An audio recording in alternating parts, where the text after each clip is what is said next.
आज है हमारे वीडियो बनाने का 54 डेज यानी कि 55 दिन। और ये सबसे बेस्ट दिन है आज, क्योंकि मैं अंदर से इतना फिट हूँ कि मुझे खुद ही नहीं समझ में आ रहा है कि मैं किस चीज़ के लिए आज इतना फिट हूँ और क्या खुशी हो रहा मेरे अंदर, मेरे को खुद नहीं पता है। तो चलिए वो सब छोड़ते हैं और मुद्दे की बात करते हैं। मुद्दे की बात ये है कि आज हमारा जो वीडियो होने वाला है वो होने वाला है। और सबसे पहले कॉन्ग्रेचुलेसन इसलिए कहना चाहूँगा कि आज हमारा वीडियो होने वाला है 10 मिनट का। और 10 मिनट का क्यों होने वाला है, तो इसके पीछे कोई भी रीज़न नहीं है। सिंपल सी बात है कि 10 मिनट का वीडियो मैं 5 दिन बाद स्टार्ट करता, लेकिन मैं आज से ही स्टार्ट कर दे रहा हूँ। सबसे बेस्ट चीज़ है, क्योंकि देखो कहीं ना अपना टॉपिक जो होता है उसमें कहीं प्रॉब्लम, बोलते बोलते बीच में ही टॉपिक को ख़त्म कर दिया जाता है और ये अच्छा नहीं होता है। इससे आधा अधूरा किसी को ज्ञान मिले और आधा अधूरा बात आपको समझ में आए, ये अच्छी बात नहीं है। सबसे बेस्ट तरीका यही है कि हमें चीज़ों को पूरा समझना चाहिए, क्यों ना 1 से 2 मिनट ज़्यादा लगे, इससे कोई फ़र्क नहीं पड़ता है। तो चलिए स्टार्ट करते हैं। देखो ये चीज़ है ना कि चलिए स्टार्ट करते हैं, ये चीज़ ख़त्म करना पड़ेगा, क्योंकि देखो डायरेक्ट मुद्दे पे आना चाहिए इंसान को और ज़्यादा बकचोदी नहीं करना चाहिए। जैसे देखो बकचोदी, आपको लग रहा होगा इस वीडियो में कि मैं बकचोदी कर रहा हूँ, हालांकि मैं बकचोदी नहीं कर रहा हूँ। ये कोई मतलब ये नहीं है, ये आपको सिखाने के लिए ही वीडियो है कि कैसे बोलना चाहिए और कैसे नहीं बोलना चाहिए और क्या बोलना चाहिए, ये सब के बारे में ही आपको यहाँ पे जानकारी मिलेगा। तो बेसिक सी जानकारी है कि देखो जब भी वीडियो शुरू करो ना तो हाय दोस्तों, हाय गाइस, इस टाइप का बात नहीं करने का, डायरेक्ट एकदम जोश के साथ वीडियो में स्टार्ट। इंट्रो एकदम धाकड़ होना चाहिए, क्योंकि देखो जब तक इंट्रो धाकड़ नहीं ना होगा तो लोग रुकेंगे नहीं। जैसे तुम बोलोगे hi guys, hello, how are you, ऐसे बोलोगे ना तो कोई भी रुकने का नहीं, सब भाग जाता है। इससे बेहतर है कि वो सब छोड़ो, सीधा मुद्दे की बात पे आओ। क्या बोलना है, क्या सिखाना है, क्या ज्ञान पेलना है, क्या चीज़ करना है, वो सारा चीज़ यहाँ पे सीधा पेस्ट कर दो, कॉपी पेस्ट कर दो। कॉपी पेस्ट ही तो होता है और क्या है, कुछ नहीं है। और जिस दिन कॉपी पेस्ट करने आ गया आपको, आप बन गए एक अच्छा क्रिएटर।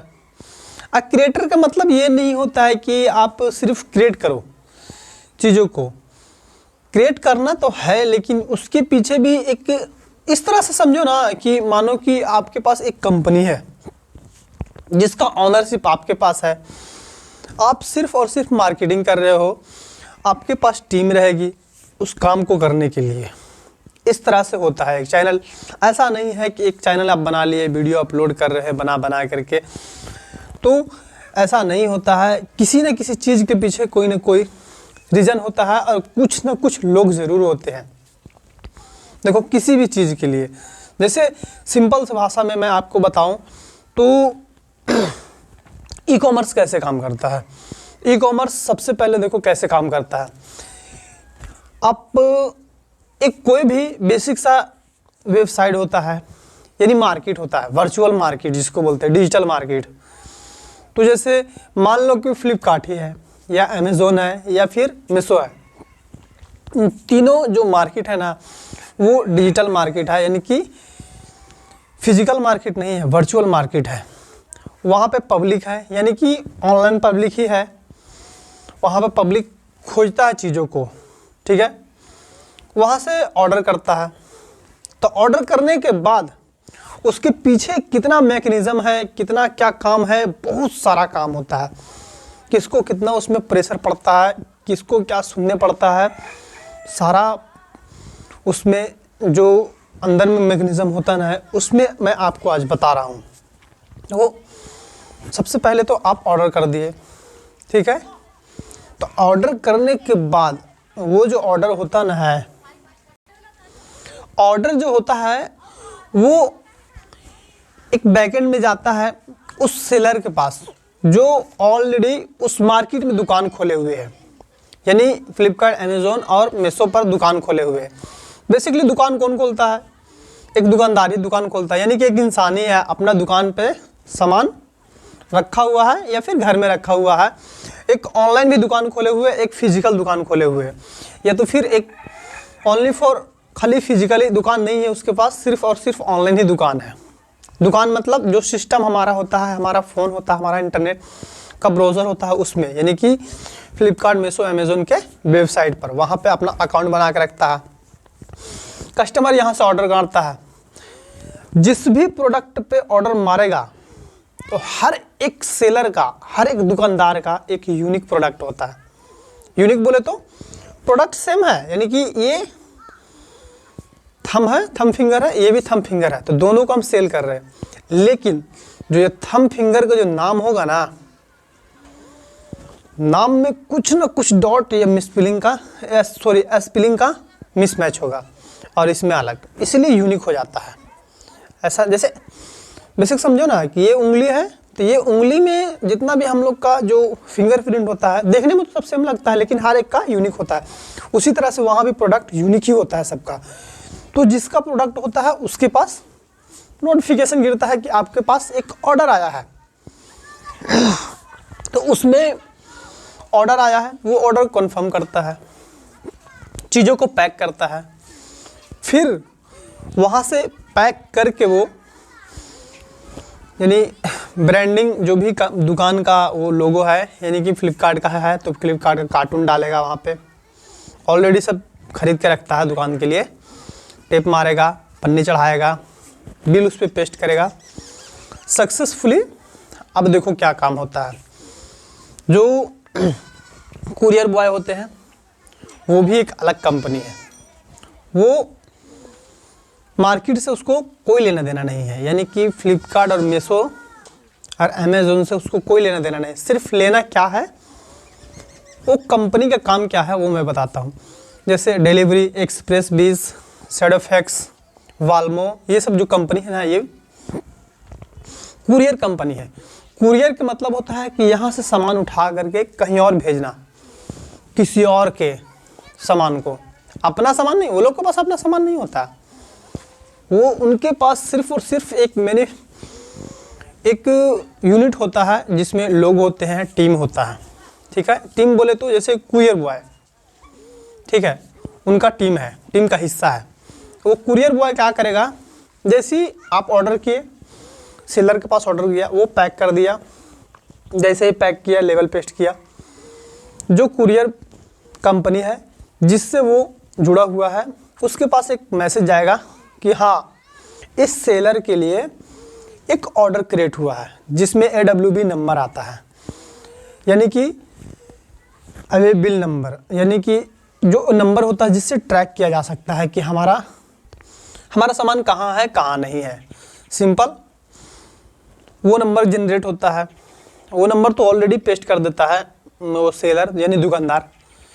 तो जैसे ही पता लगता है कुरियर कंपनी को कि हाँ फलाना सेलर के पास एक ऑर्डर आया है, वहाँ से वो अपना कुरियर बॉय को भेजेगा, वहाँ से वो कुरियर बॉय सामान उठाएगा, वेयर हाउस में डालेगा, यानी कि ऑफिस में डालेगा, जो भी है गोडाउन वो कुरियर कंपनी का, उस गोडाउन में डालेगा। वो कुरियर वाले क्या करेंगे, वहाँ का जो मेन होगा या फिर मैनेजर होगा या सुपर इंचार्ज होगा, जो भी होगा, वो सिस्टम में ऐड करेगा कि हमारे पास प्रोडक्ट मिल चुका है, ठीक है। प्रोडक्ट जैसे ही मिलता है, फिर वो दूसरे दिन वहाँ से प्रोडक्ट को निकाल दिया जाता है, यानी फलाने जगह जाएगा, यानी कि अब ये अपने डेस्टिनेशन यानी कि कस्टमर के पास जाने के लिए तैयार हो गया है।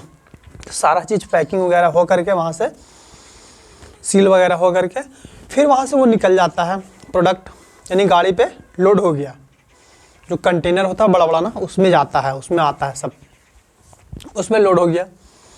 अब वो क्या करेगा, वो एक स्टेप में नहीं कस्टमर के पास भेजेगा, 2-3 स्टेप में भेजेगा। वहाँ से जो नियरेस्ट होगा, मतलब सबसे हेड होगा उसका ब्रांच, वहाँ जाएगा, फिर वहाँ गाड़ी से उतरेगा माल, उतर करके फिर वहाँ एरिया बाय एरिया ये होगा कि ये माल इधर जाएगा, ये माल इधर जाएगा, वो इधर जाएगा, वो इधर जाएगा, सबका। और फिर वहाँ भी पड़ा हुआ है सबको, जो मतलब सेम जगह पर जाने वाला है उसको एक जगह कर दिया जाता है। फिर से वहाँ से लोड होता है, पैक करके सिस्टम में एंट्री हो गया, वहाँ जैसे ही उतरा और फिर निकला से, फिर वहाँ से लोड हुआ। फिर अब या तो कस्टमर के डेस्टिनेशन पे डिपेंड करता है, या तो कस्टमर के जो सबसे नियरेस्ट होता है या नियरेस्ट के हेड होता है वहाँ पे भेजा जाता है कंटेनर। वहाँ से सिर्फ हेड में जाता है, ठीक है, हेड ऑफिस में, एचओ में। फिर वहाँ से एचओ में वही सेम काम होता है। क्या होता है कि वहाँ से एरिया का, पूरा एरिया का, मान लो कि 1000 पिन कोड है उस एरिया में, तो 1000 पिन कोड के लिए वहाँ पे उतरा। अब 1000 में जो एक कस्टमर का था ना पिन कोड, वो पिन कोड पे जितना भी सामान आया होगा वो एक जगह होगा। फिर वहाँ से एचओ से निकलेगा, फिर कंटेनर पर डलाएगा। सिस्टम में ऐड हो गया, पहले ही मैं बता दिया हूँ, हर बार सिस्टम में ऐड होता है क्योंकि देखना होता है। तो वो डलाया कंटेनर में, फिर से अब पता है कहाँ जाएगा, अब जाएगा सीधा जो कस्टमर के एकदम नियरेस्ट में होगा, जैसे 10 किलोमीटर, 15 किलोमीटर, 1 किलोमीटर, या घर के बाजू में ऑफिस जो होगा ना वहाँ पे जाएगा। फिर वहाँ से वो निकालेगा, वो वहाँ से निकाल करके गाड़ी से, और उसके बाद फिर वहाँ उतरेगा जैसे ही माल, वैसे ही सिस्टम में ऐड होगा कि हाँ हमारे पास आ गया है। AWB नंबर होता है, जो ट्रैकिंग नंबर होता है, वो चेक करोगे ना आप, तो आपको वहाँ पे दिखाएगा कि आपको नियरेस्ट ऑफिस जो है ना वहाँ पे आपका सामान आ चुका है। सच में आ जाता है वहाँ पर। और जैसे ही आता है वहाँ पर, वहाँ से भी फिर खुलता है सामान, खुल करके अब जो कुरियर बॉय है वहाँ का, जो स्पेसिफिक एरिया में काम कर रहा है, सबका एरिया बाय एरिया होता है। जैसे मान लो कि एक पिन कोड है 1 2 3 4, ठीक है, 6 7 8 ना, सॉरी 6 डिजिट का होता है, 1 2 3 4 5 6, यानी कि ये जो पिन कोड है उसमें जो डिलीवरी बॉय काम कर रहा है ना, तो पूरे इंडिया से जितना भी प्रोडक्ट उसके पास यहाँ आया है 1 2 3 4 5 6 पिन कोड पे सिर्फ वो बंदा लेके जाएगा। वो वहाँ से लेके जाएगा, 1 2 3 4 5 6 जो पिन कोड है उसमें जितना भी पार्सल रहेगा सब कोई कक करके घर पे देगा और सिस्टम में ऐड हो जाएगा। वो सिस्टम से ही चलता है, यानी कंप्यूटर से, इंटरनेट पर लोड ही रहता है, सबको एक एक करके मिल जाएगा। और जैसे ही मिलेगा वहाँ पे कस्टमर को दिखाएगा कि सक्सेसफुली आपका पार्सल डिलीवर हो गया है। और ये जो कुरियर कंपनी जो पार्सल डिलीवर कर देगी, तो जो दुकानदार था उसको भी वहाँ सिस्टम में दिखेगा कि हाँ हमारा जो प्रोडक्ट है वो कस्टमर तक मिल चुका है। अब क्या होगा, अब कंपनी के पास एक पॉलिसी है। वो क्या पॉलिसी है कि कैटेगरी वाइज, यानी कि प्रोडक्ट वाइज, हर चीज़ का हर तरह से, यानी कि पॉलिसी ये है कि आपको 7 दिन का टाइम दिया जाता है कि 7 दिन के अंदर अंदर प्रोडक्ट को आप रिटर्न कर सकते हो। 7 दिन इसलिए दिया जाता है क्योंकि मान लो कि अपना क्या किया ना कि लाया प्रोडक्ट ला करके और अपना रख दिए, याद ही नहीं था, फिर 2-3 दिन बाद, मतलब 1 हफ्ते में कभी भी आप चेक करके प्रोडक्ट को, अगर अच्छा आप नहीं लगता है, किसी तरह कोई भी कारण हो नहीं लगता है, तो आप उसको वापस कर सकते हैं। हाँ, कंडीशन यही है कि प्रोडक्ट जो कंडीशन में आया है वही कंडीशन में जाना चाहिए, ये होना चाहिए। ऐसा ना है कि यूज कर लिए 1 हफ्ता उसके बाद धोधा करके दे दिए, नहीं, ऐसा नहीं होता है। तो इस तरह से इसके अंदर इतना बड़ा इंफ्रास्ट्रक्चर होता है, इस तरह से लोग, हजारों लाखों लोग काम करते हैं इसमें। और आप लोग को क्या लगता है कि सिंपल सा एक क्लिक ऐसे किए और प्रोडक्ट 2 3 4 5 दिन के बाद हमारे पास सिंपल पहुंच गया, लेकिन इतना भी आसान नहीं होता है। देखो प्रॉब्लम क्या क्या अंदर होता है। देखो सबसे पहले प्रॉब्लम होता है कि जहाँ से प्रोडक्ट निकला, यानी कि जो दुकानदार प्रोडक्ट निकाल रहा है, वहाँ का कुरियर बॉय जो होता है ना, या फिर ऑफिस इंचार्ज जो होता है, उसके ऊपर बहुत प्रेशर होता है। अगर नहीं वो वहाँ से सामान को उठाए तो कंपनी का प्रेशर होता है, जल्दी उठाओ जल्दी उठाओ जल्दी उठाओ, डेट्स पार नहीं करना चाहिए, टाइमिंग पार नहीं करना चाहिए, प्रेशर होता है। फिर जब बीच में चलता ना है तो वहाँ कोई प्रेशर नहीं होता। हाँ, मतलब सबका अपना अपना ऑफिस में प्रेशर होता है। फिर जब यहाँ आ जाता है डेस्टिनेशन पर, कस्टमर के नियरेस्ट ऑफिस में, तो वहाँ पे प्रेशर बनता है मैनेजर के ऊपर कि जल्दी से इसको डिलीवर करवाओ। कंपनी का काम है कि डिलीवर करवाओ, जब तक डिलीवर नहीं करवाओगे पैसा नहीं मिलता है। और जो मैनेजर होता है वो कुरियर बॉय के ऊपर प्रेशर डालता है कि इसको तुमको सक्सेसफुली डिलीवर करके आना है किसी भी हाल में, समझे। इस तरह से प्रेशर बनता है और हम लोग को क्या लगता है कि एक क्लिक किए और सिंपल प्रोडक्ट हमारे पास पहुंच गया। लेकिन जो चीज़ जितना आसान दिखता है वो उतना आसान होता नहीं है। वो सिर्फ और सिर्फ इसलिए आसान बनाया गया है क्योंकि आपके लिए, आपके सुविधा के लिए, कि इंडिया में रह करके आप किसी भी कोने से कहीं से भी कोई अपना सामान मंगा सकते हैं। तो इजी टू कस्टमर, यानी कस्टमर के लिए इजी बनाया गया है, लोगों के लिए इजी नहीं है, लोगों के लिए बहुत हार्ड है। क्योंकि देखो अंदर में जितना बड़ा जाल है, अंदर में जितना बड़ा काम हो रहा है ना, बहुत बड़ा काम हो रहा है और बहुत बड़ा रिस्क रहता है उसमें, ठीक है। मान लो कि किसी कस्टमर, किसी दुकानदार का एक प्रोडक्ट तुम भुला दोगे तो कंपनी को भरना पड़ जाएगा ना, क्योंकि देखो वो तुमसे ही कमा रहा। इसीलिए वैसा मान लो पूरा कंटेनर ही गायब हो गया तो कंपनी को भरना पड़ जाएगा ना। तो इसलिए बहुत रिस्क होता है, हर चीज़ में रिस्क है। तो जितना इजी दिखता है ना ई कॉमर्स के अंदर, मतलब कि हमको लगता है कि ऑर्डर किया घर चला आया, उतना इजी होता नहीं है, बेसिक सा चीज़ है। तो यहाँ पे आपको फंडा क्लियर हो गया होगा कि किस तरह से ई कॉमर्स हमारा काम करता है। अगर फिर भी आपको कुछ समझ में नहीं आया है तो वो कमेंट बॉक्स में कमेंट करके आप मेरे से पूछ सकते हैं, मैं आपको और डिटेल में बता दूंगा किस तरह से काम होता है। और ये एक्सपीरियंस इसलिए है, ये मेरे को जानकारी इसलिए है क्योंकि मैंने इस चीज़ में काम किया हूँ और मैं एक खुद सेलर हूँ। दूसरी बात, इसलिए मेरे को जानकारी है। मैं कुरियर बॉय का भी काम कर चुका हूँ, 1 साल पहले भी किया था, आज से कुछ दिन पहले भी किया था, इसलिए मेरे को इतना एक्सपीरियंस है। तो सॉरी मैंने 10 मिनट का बोला था, लेकिन अभी लगभग 17-18 मिनट का वीडियो हमारा चला गया है इसके लिए। लेकिन मैं पहले भी बोल दिया था कि मैं आपको आज अधूरा जानकारी नहीं दूंगा, चाहे टॉपिक कोई सा भी हो, फ़र्क नहीं पड़ता है। इसलिए आज का वीडियो हम यहाँ पर समाप्त करते हैं। तो जानकारी मिल गई होगी आपको, इसके लिए आज का वीडियो हमारा जो है 55 डेज़ का वो कंप्लीट हो गया है। अब जो वीडियो बनेगा हमारा वो सिंपली ऐसा ही बनेगा, ठीक है।